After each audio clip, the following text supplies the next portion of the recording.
Welcome to 8-3 Area and Circumference of Circles. Before we can find the area and circumference of a circle, we have to define a few terms. The first term is a circle. You've probably seen it before.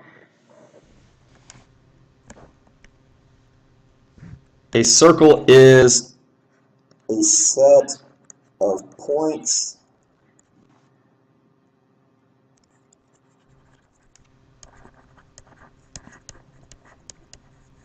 that are a fixed distance from the center. Okay, this is a circle. Notice there's a center point, and each point on this circle is the same distance away as another point would be from that center. When we're talking a radius, we're talking halfway to the circle, to the center. Okay, this right here is a radius. And the formal definition for a radius is that it connects the center to any given point on that circle. So a radius goes from an edge to the center, and that is a distance. The next definition is a diameter. A diameter connects 2 points on a circle, and it goes through the middle. So if we look at one point on a circle, we look at a second point on a circle, it goes through the center. This is what we call a diameter.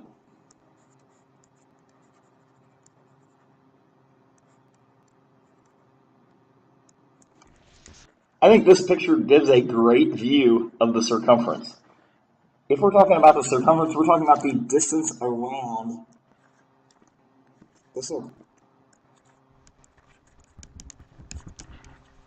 On this, it's shown by the red line. Because if we were to unroll that and measure how long that line is, that would be the circumference. When we talk about circumference, we're going to have to use a special term. It's called pi. It is a ratio, okay? And this ratio is always constant. We're always going to use 3.14 unless it says otherwise. Most of the time, it's going to tell you exactly what you want. Let's look at an example of finding the circumference of a circle. There's a couple different ways we can do circumference. Circumference technically is defined as 2 times pi times the radius. So if we're looking at this circle right here, we know that we have 2 times 3.14, and the radius is 3. And when we multiply these three numbers together, we get 18.84. Notice we use this approximately. It's kind of a wavy equal sign. It's saying that it's very close to this answer. Since we rounded 3.14, we can't say it's exact, but it's very close. Another way that we can talk about the diameter, so here we had 2 times pi times the radius. If you notice from the picture, the radius is 1/2 of the diameter. Or another way to say this is the diameter is 2 times the radius. So we can just do pi times the diameter. It'll get us the exact same answer. I want you to hit pause right now. I want you to look at these next 2 examples. I want you to complete them. When you have finished, resume, and we'll talk about them more. A few key things when doing these problems. First thing you want to do is you always want to write out what formula you're using. Before you plug in any numbers, this is always key.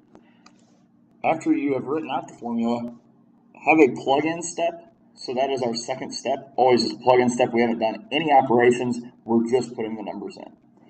And the third step, we're going to plug these numbers into a calculator. And when we do so, we're going to get 25.12. And notice that I used the approximately because we did use pi rounded to 3.14.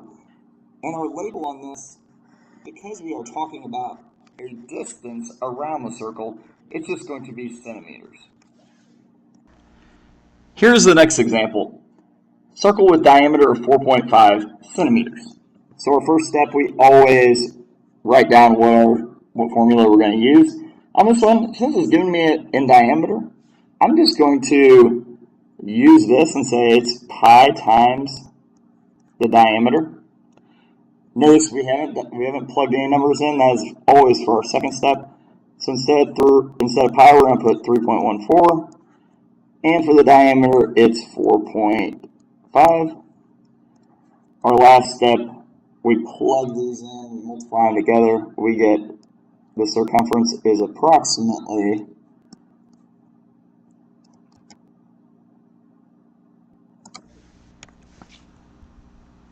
14.13.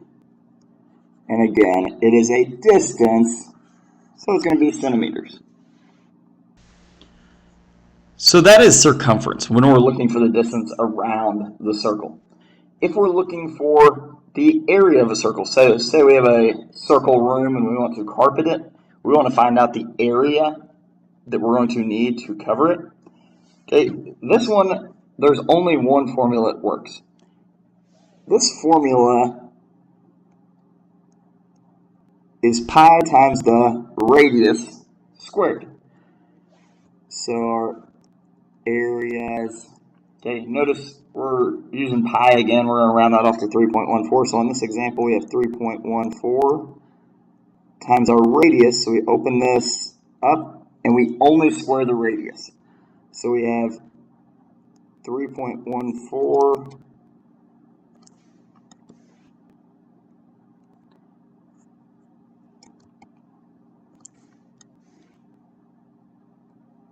times 9, because we did 3 squared. And here it is.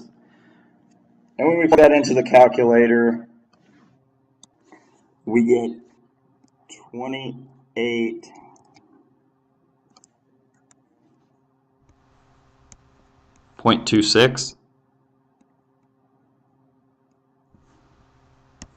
And that is our area approximated. So here's our formula. We're going to put pi times the radius squared. I know in this example it didn't have units on it. Anytime we're finding the area, we are going to square the units. So if we said this was 3 centimeters, instead of just 3, we're just going to put centimeters squared. And that's what our answer is going to look like. I want you to go ahead and hit pause, try the next 2 examples, and we'll talk about them. Again, if you have questions, there's this questions column right here. Be sure to write out your questions and we'll answer them in class.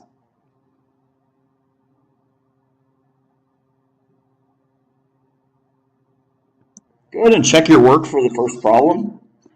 Make sure that you have all of the steps that I have, because these are going to be our essential steps. If we do this, we're not going to make any mistakes. A few key things: make sure that you're only squaring the radius. Okay, so 5 is the only number getting squared. That's why I showed this step here. And then on your final answer, you look and you said centimeters, so we squared it, so we want to make it centimeters squared. So notice that was when a radius was 5 centimeters. The next one, we're given a diameter. We can't look at the formula and say, oh, here's a diameter one. So what we do have to do, we're going to use the same formula. So we're going to say area is 3.14 times our radius squared. If you remember back from our earlier investigation, the radius is 1/2 of the diameter. So we were given a diameter of 5.6. We cut that in half and we get 2.8. And we're going to square that. Okay, in this formula, we're always working with radius, so we have to make sure that we notice that. When we do 2.8 squared, we get 7.84, pardon, and it's still times 3.14. So then when we multiply these two together, we get 24.6176. And since it ends with 4, I'm just going to go ahead and write out that first, and then it says round to the nearest tenth. So our area is going to be equal to 24 0.6, and we have to have a label on it, so it's centimeters squared. I want you to go back and make sure that your work looks just like mine. We want to eliminate all possibilities of errors, so if we plug these in and we go step by step, we're not going to make nearly as many errors as if we try to do all of it at once. Again, make sure if you have questions, you wrote them in this column, and I will see you tomorrow with questions. Thank you.